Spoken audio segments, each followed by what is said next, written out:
Hello, sweet souls. It's DTO in the flow, wanting you to know that I am a part of a multidimensional space that includes Embody Costa Rica as well as Prism Wellness and Yoga.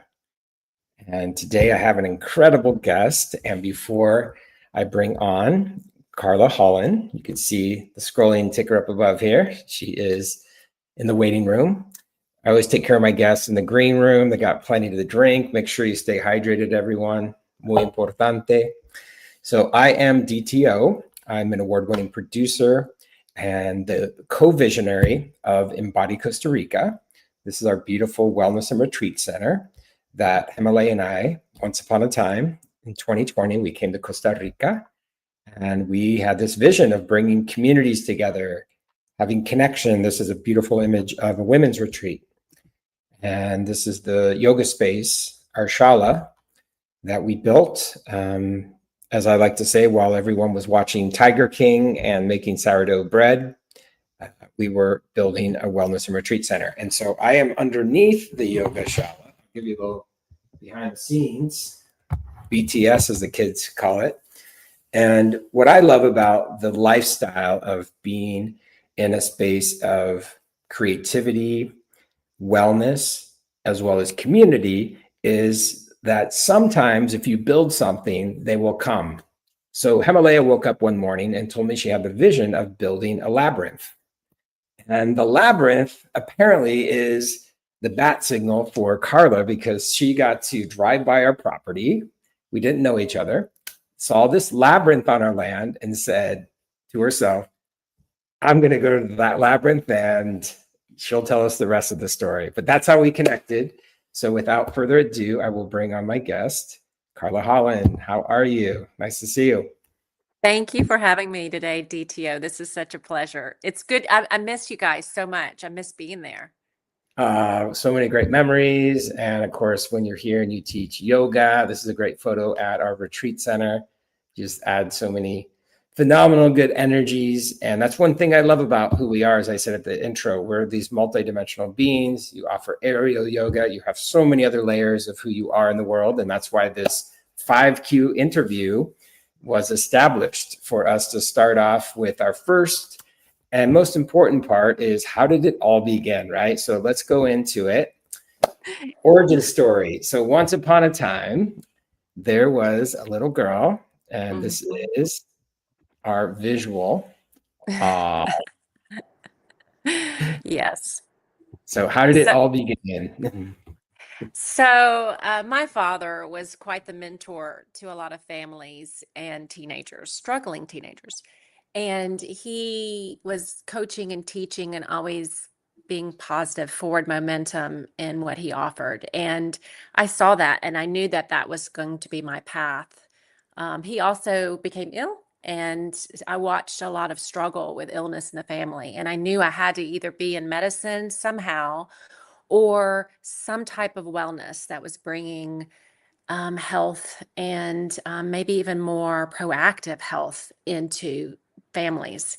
And I just knew that at a very young age. So I have to attribute it to my father and my whole family. I'm the youngest of five. So I watched a lot. I was an observer and I just kind of watched the dynamic of people. And I really felt like part of figuring out life was how to figure out how to have harmony from within. And I didn't know what that word meant when I was young, but I knew when everybody around me was kind of in a flow and was feeling good, what was it about that? And when they weren't, and when things weren't going right and there were more and more struggle, what could be changed with that? So that was my interest, was really being an observer and a people watcher and maybe even a little bit of a people pleaser too. So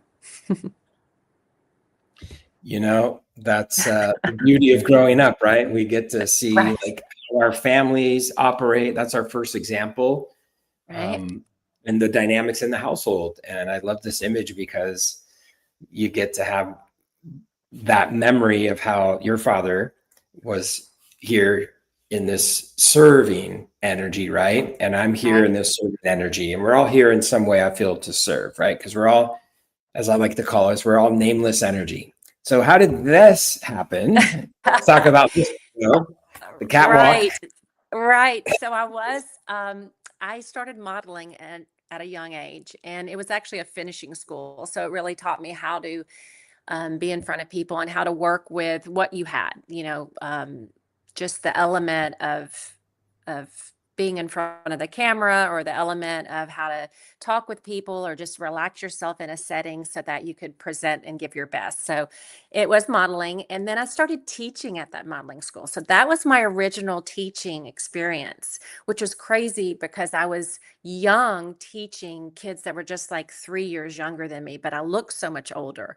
And so this is with my nieces, and I have a lot of nieces and nephews, and it just was part of my life, always either working on their posture, or there I was probably teaching them how to walk the runway or to do some modeling. But it was early on that I wanted to, I don't know, help empower mainly females, but help empower them and make them feel good like I did when I was building what I was building in my life. So yeah. Well, let's jump That's into the path, because so you got to have these experiences, right? Yep. And you already said you just naturally got into this mentorship of like Mhm. holding space for others, having wisdom and knowledge to pay it forward to others. And, Mhm. you've heard me talk about this, like there's 4 steps of communication, right? The sender, the message, the receiver, and the feedback. So normally the origin story is about, okay, I'm going to receive what this message is that someone else is sending.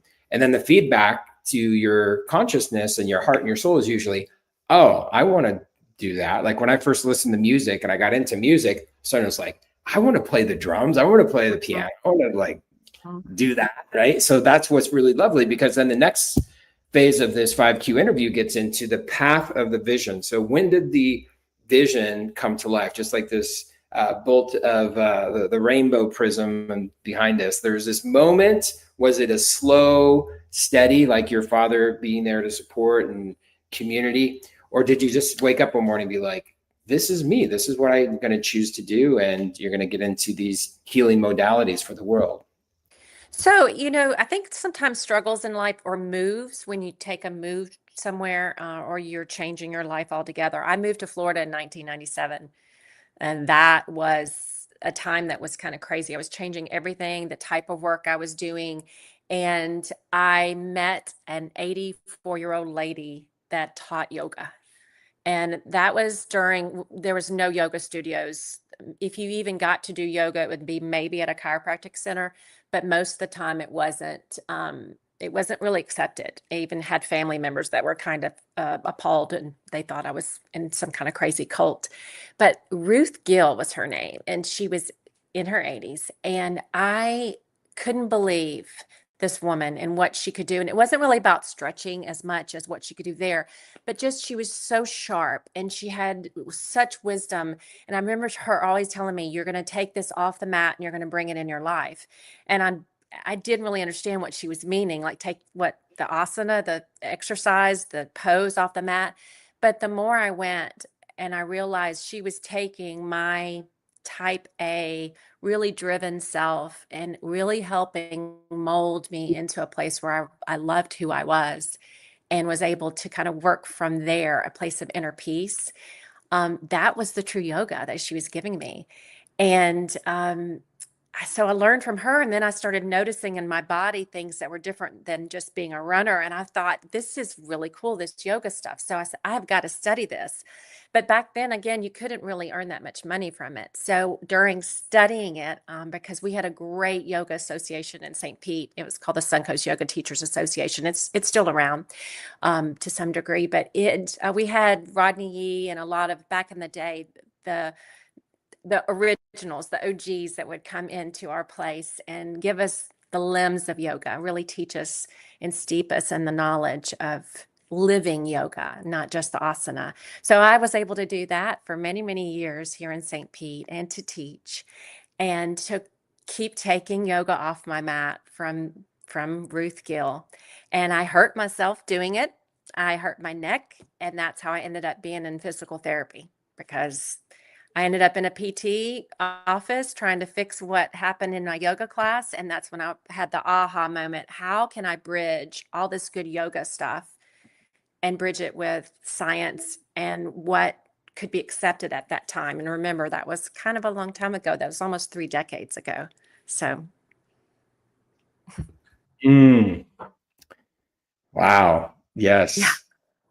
And that's what I share with people often is when you are these living organisms, if you don't know, DTO stands for Dave the Organism. Some Mhm. people don't always know that. So as these organisms, we are active. And when we're active, we have injuries, right? If you're an athlete, it's typical. Just like Mhm. any common part of, if you're a drummer, you're eventually going to break a drumstick, right? Mhm. Or you're going to Exactly. bang your hand or hit something, or you're going to get exhausted. There's all these different parts of us. And so, yeah, the injury, that's interesting that that happened for you. And then you got to receive, going back to my sender message, Yeah. you get to receive what that feels like. And then you probably just were so in gratitude and awe of also the intelligence of the human body, right? That's a whole other podcast. Yeah, yoga taught so much about the human body and the energetics of the human body and how to heal yourself and how to blend both with Eastern and Western. And so it was really the best of both worlds. I'm grateful. And that's why I found aerial yoga because it was because of my neck. I have such a long neck that doing shoulder stands or headstands didn't work for me on, yeah. So now I can hang and get that same relief and feeling. And for me, it relieves my spine and my cervical spine so much that I fell in love with aerial yoga. So that's how that happened. Mm, so Yeah. good. I know. So good things, silver linings come out of all of this It does, right? injury, right? And you don't really live unless you've been upside down. Thank you for that plug. Yes. Yeah, so good to just experiment with the body and also realize with what's possible and the healing parts of it. And so let's jump into the third section, which is creative process, because there's a few parts that we could talk about is the intelligence and the part of us that can heal. Mhm. And creatively, we, of course, over time as human beings, we have naturopathic ways, we have medical ways, have pharmaceutical ways. So there's so many approaches, and I feel like your creative process of birthing Prism is because you've had those multidimensional experiences where it's okay. This is the path that you chose, and there's many ways, Mhm. and so your creativity and how you approach a client is really powerful, right? Because if you have someone for the first time that comes in, they're going to share what they've been experiencing. Of course, they'll go through their history and their past, just like at one point you were able to be healed through someone else's knowledge of who you are. So, yeah, there's a few ways you can go with this part of our interview, but it's really like creatively, like what is your process even to like self-diagnose, and when you wake up, like what does your body need? Do you need to just do some breath work? Do you need to drink some water? Do you need some sunshine? You need to go on a walk? And I know that for you, Karla, when you have self-care, you get to show up with your cup full for others. Right, right. No, I totally agree with you. It's a tool belt, or for me, I always think of it as all the different multifaceted spaces within a prism, because we do have many things that we may need in that moment to center ourselves, to regulate our nervous system, to help our body. Um, M in PRISM stands for mindfulness. And so sometimes it's that technique that I would do, not just for a client, but just for myself in the morning, to sit with just the only thing that I'm doing. Maybe it's sipping a warm water or warm tea. I have to be able to sense into that and be mindful of that and take myself into that space. And that's the simplest version of mindfulness that I can explain. The S is soma. And so somatic work is really important with the body. Again, being able to feel where your body and be intuitive and know what your body needs. Maybe not going straight for that coffee first thing in the morning. Maybe you go for something different for yourself or have water. And that's just one example too of that. But somatic play is what we do in a lot of my classes. And there is the P and the R. I'll talk about the I last, but the P is the position. So that gets me into my PT brain because I want people to kind of be able to stack and align their body for their optimal position. So they can breathe, which is respiration, which is the R, but they can breathe because their diaphragm is in the right position to be able to breathe. Their pelvic floor is in the right position to be able to breathe effectively. So all these little multifaceted parts in my matrix of PRISM helps educate and allow people to understand and feel in their body, whether we're doing yoga, personal training of some sort, or even aerial, the breath that they need that aligns with them and what purpose they have, the posture or the position of the mind and the body, the soma and the mindfulness, and then there's integration. And that's PRISM. That's the PRISM. Did that answer your question?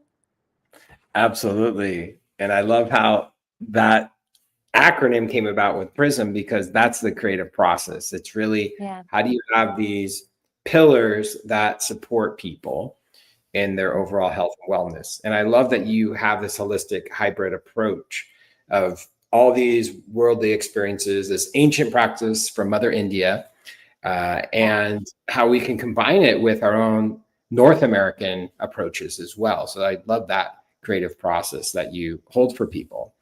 And yeah, I love, my background's being a school teacher. So I always love when there's lesson plans and there's organization. DTO can also mean Dave the organizer. That's true. Yeah, we can change our letters. I sometimes, to me, means intention, because I've realized how important it is in life that no matter what you're doing, you're setting the intention for that, whether it's the intention for your relationships or the intention for your work or what you're doing for a client or what you're giving yourself for those 2 minutes that you have. So yeah, I get you. I love it. Yeah. And so I love also how you have the PRISM logo. It just anchors it in with that PRISM at the top. It's so great. Well, let's jump into the community piece, right? Because what you're doing, as I said earlier, is called feedback, like sender, message, receiver, feedback. And what we call that is a feedback loop. And we also call it community response. So when you're a leader in the community, you're a facilitator, teacher, you teach in Costa Rica, you teach in Florida, and you travel. It's awesome. And the online, and we're soon going to talk about our incredible meditation series, because it just is going to give people that opportunity to respond to their own nervous system and to be guided through these somatic practices. And the reason why you would even record a guided meditation is because the response from your community is thumbs up. Yes, like we desire to have access to these meditations wherever I am in the world. Because I know a lot of times when I listen to meditations, it might be 5 a.m., it might be 5 p.m. And you got to record this behind me in my professional recording studio, which is so much fun. And it is great. It's one of my favorite places to be in the world. And here's a little sneak peek video for everyone to see us behind the scenes.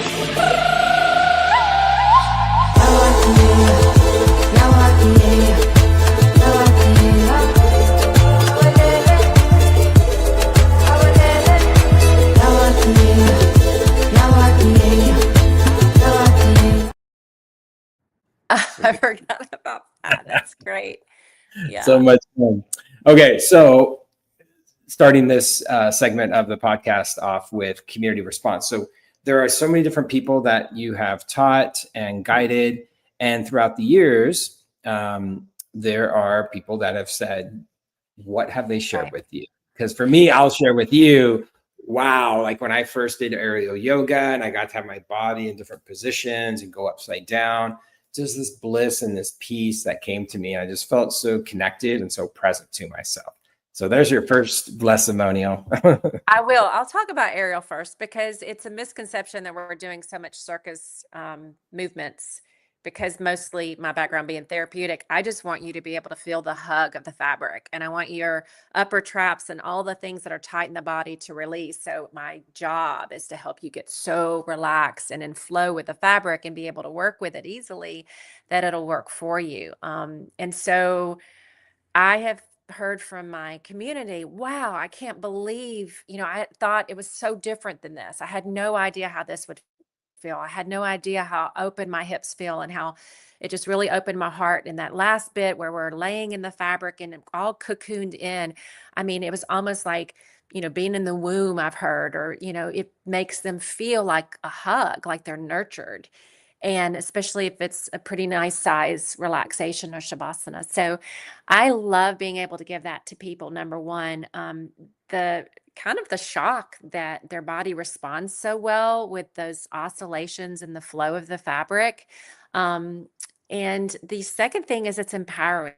So even if we're not doing the relaxation stuff, you've got a few, especially middle-aged people that say, oh, I can't do that anymore. There's just no way I can do that.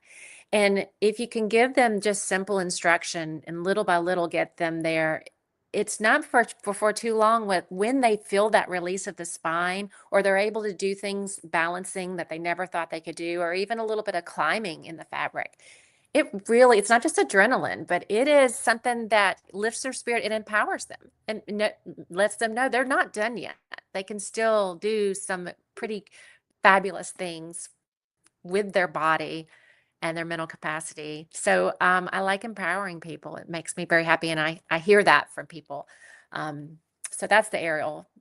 Breath work, I love because a lot of people need to learn how to efficiently breathe. And it's not hard once you have your body in the right position to really, truly let your nervous system feel how to get air into certain areas of your body that it's not used to getting air into because we're such a fast-paced world. So tapping it back a notch and helping people feel into that space. I've got clients that did follow me to Costa Rica as far as virtual coaching, which was a good response. It made me feel wonderful that I could continue to give the gift while I was there, even coaching the breath online and the meditations and mindfulness. So that's what we get to do together, DTO. Bring your music into the space because it's either nature that I want others to get more of, with potentially being guided through breath work and mindfulness and meditation, which is what we're doing together, or it's your music. So either I want them out in nature, or I want them picturing that they're out in nature, or feeling the natural aspect of the music within their being, the vibration of the music. So meditation, those new ones are really exciting. I'm very thankful to you too. Thank you so much. Yeah, what an honor to create something that is timeless. So anytime there's a desire for guided somatic meditations, simply hop in and go to prismwellness.com and you can download it and get access to it. And Yeah. I'll also be promoting it on my system and sites and all the places and spaces. And what I love is this photo was taken when we were in St. Pete together. And I took this photo of you when we were there in your office. Mm-hmm. And I love the machines you have, the bed, the instruments. So what has been the response when people have a one-on-one session where you're adding all the tools and elementals?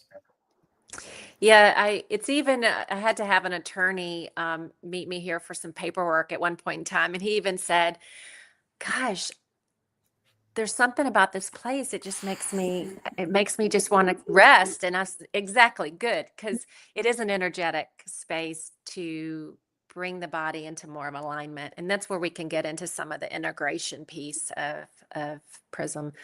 And so I do have clients here for Reiki healing, for yoga we have, and for the private one-on-one session, then I do postural restoration techniques to, again, help them align their body more in a mechanical, physical way, but with breath. So, and then the meditations, a lot of them are recorded in this space so I can be in my best place. This is located near a massage therapist, a sauna, an esthetician, and an acupuncturist. So we all work together and kind of give our clients a little taste of everything, and it's a nice feeling in this area, in this building. Yeah, when I got to be there and You've got the just sauna. the infrared sauna, Yeah, yeah. It's best when Yes. I'm on the road touring just to have that.